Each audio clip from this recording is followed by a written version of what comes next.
lounging, son. Welcome back to the Comic Lounge. My name's Ryan, and today we're going to be talking about not one comic, but we're going to be talking about two comics. We're going to be talking about the first two issues of Youngblood by none other than Rob Liefeld himself. This was the beginning of what created Image Comics. The debut comic to come out from Image was Youngblood #1. I wanted to talk about this one, and I also wanted to talk about #2 because that debuted another of one of Rob's more popular characters, Prophet. But first, let's talk Youngblood. This was the comic that when the Image 7 decided to break away from Marvel, they launched with this book. And this book sold millions of copies. Millions. It spawned action figures. It spawned a TV show. Tons of spin-off comics.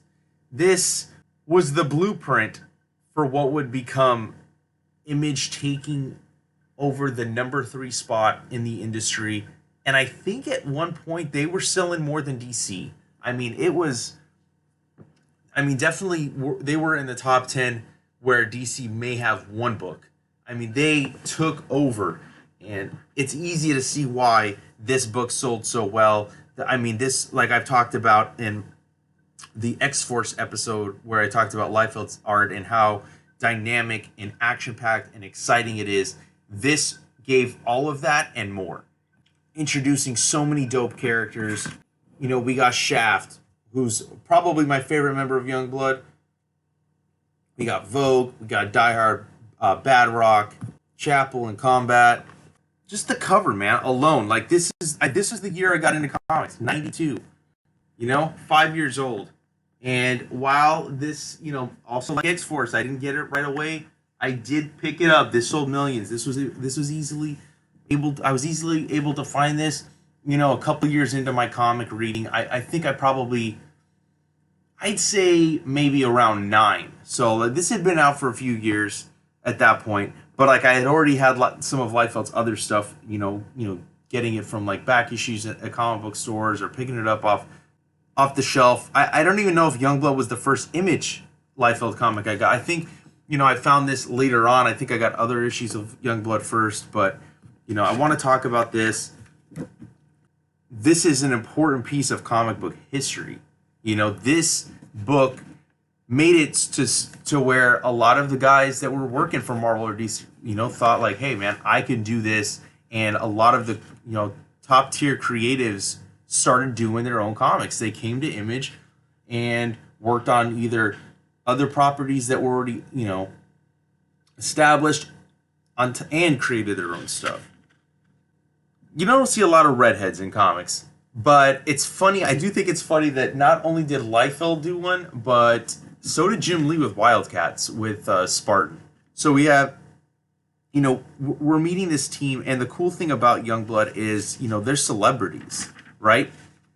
There's the A-team, which everybody knows. They're in front of the cameras. They're popular. This is showing the celebrity aspect of being superheroes, and just an interesting take on the superhero genre, and a little bit different than you would get from Marvel or DC. This, you don't see them acting as if they're celebrities at the time. Definitely not. You weren't seeing that. We see that his name is Bedrock here, but for legal purposes, he had to change it to Bad Rock.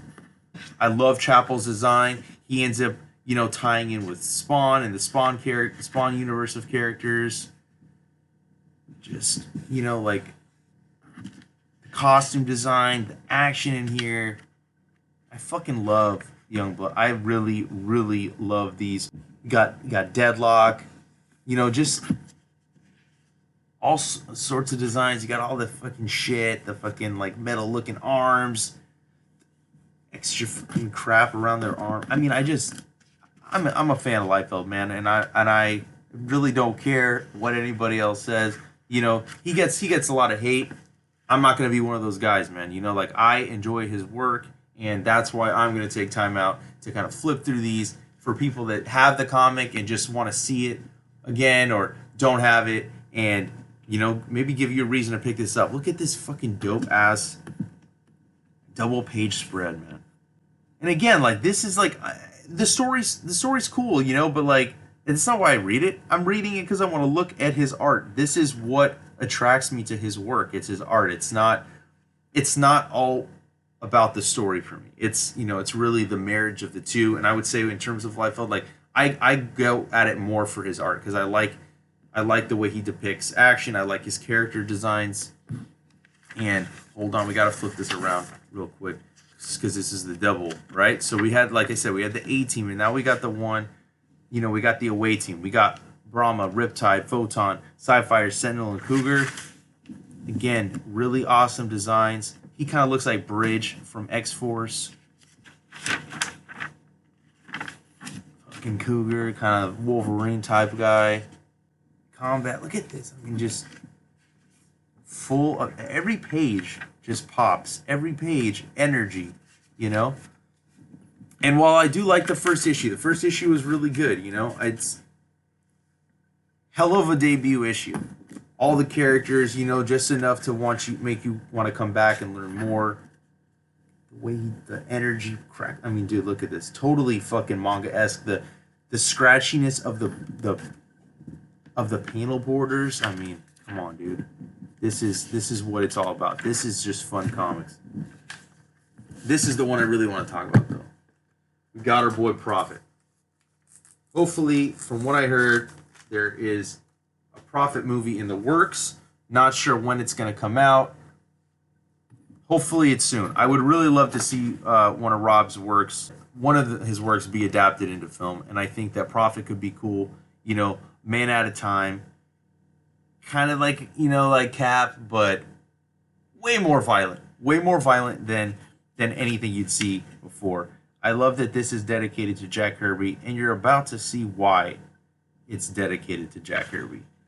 Because, of course, within a couple pages, you get a character named Kirby, who goes on to be a huge part of Prophet's life. And, I mean, it's clear who he's modeled after. He's short, stocky, got a cigar in his mouth, much like Jack the King Kirby always had. And then, you know, we get to meet who Prophet is. He's 80 years old. He's like a super soldier. He's been in a cryogenic animation chamber. Not just a wartime experiment, you know, like he was a genetic experiment that was groundbreaking for the time that he was created in World War II. You know, and get a little bit of a history on Prophet. I mean, even in the history, like, close up to the face. Got that Kirby energy, the Kirby crackle. Prophet fucking coming out like this. Dude, I fucking love this fucking page right here. Really dope. Of course, Prophet, you know, like he doesn't fucking know what's going on, so he's attacking every single motherfucker that he's seeing, dude. And the fight here is really dope. I'm always a fan when artists do this fucking the Kirby energy type crackle on the page. And Liefeld does it justice, man. Got both teams of Youngblood fucking coming at Prophet. Massive dude fucking just cracking him. This one was a really cool issue, man. And I'm always a fan of the fact that he, you know, created a character that is literally Jack Kirby on the page, and he's a fucking badass. Really awesome. And then, you know, I can't forget in this issue, too, we get the debut, first appearance of Shadowhawk, man. Jim Valentino debuts his character here before he goes on to have his own miniseries. Few miniseries came out. Claim to fame is that he's always breaking fools' backs. And I also did an episode on the first Shadowhawk miniseries, you know, so definitely check that out. But that's Youngblood 1 and 2. And I highly suggest you guys go pick these up. They're fun. You know what I mean? Like, this was a young creator in his, you know, I don't know if you call it his prime, man, because he was still really young in the industry, but like, this was an exciting time in comics, an exciting time for independent publishing. This is a piece of history right here. Check out these books. Go find them online. Go check out Rob's podcast. Check out his comics. Any time you see a book by him, dude, it's definitely worth picking up. And if you're not already following us, follow us on Facebook, Twitter, and Instagram at The Comic Lounge. Throw your comments or suggestions down below or email us thecomicloungepod@gmail.com. Like, follow, and subscribe, and hit that bell icon so you're notified every time a new video goes up. And on that note, I'm out.